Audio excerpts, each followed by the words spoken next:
In this video on motion in straight line, let's learn more about VT graph. The last video we learned about VT graph. VT graph, as the name itself indicates, velocity time graph of a particle moving.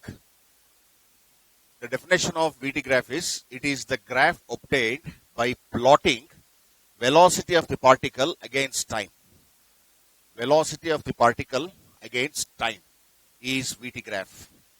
You can see here in one of the VT graphs here, time is plotted along x-axis, velocity in meters per second is plotted along y-axis, and different VT graphs are obtained for different types of motion. What are the uses of VT graph? Applications of VT graph. VT graph is used to find out the nature of motion of a particle. What type of motion the particle is describing. That nature of motion can be found out by using VT graph or by drawing the VT graph. Then second use is, VT graph is used to find out the instantaneous velocity of the particle in motion. This is an important application. It is also used to find the acceleration of the particle. It is used to find the displacement of the particle. The area under VT graph, gives the displacement of the particle, how much distance it has covered, or what is the displacement the particle has done during the course of its motion. Lastly, PT graph is used to derive the laws of motion. Laws of motions are derived with the help of VT graphs. Now here we have different shapes of VT graphs for different types of motion. In the first graph here, this is the VT graph. This is the VT graph of the particle which is moving with uniform velocity. The velocity remains constant. Only time progresses. So it's a straight line parallel to the x-axis.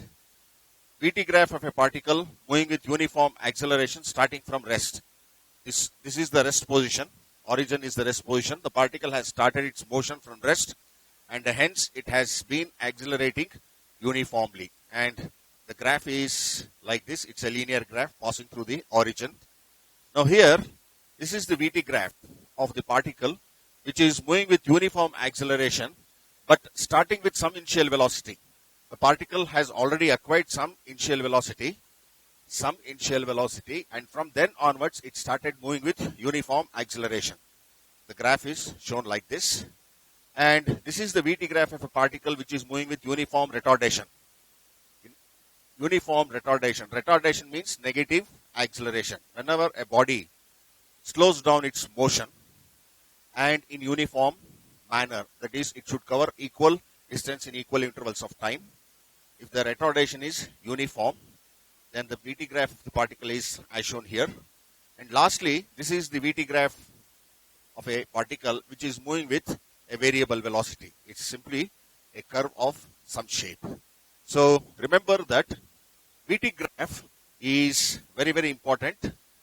And like how we learned in the last video that the slope of PT graph gives velocity, the slope of VT graph gives the acceleration. So the final sentence that we need to remember is, the slope of VT graph. Slope of VT graph gives what? Gives acceleration of the particle. Gives acceleration. This is the important catch point. Remember that the slope of VT graph gives the acceleration.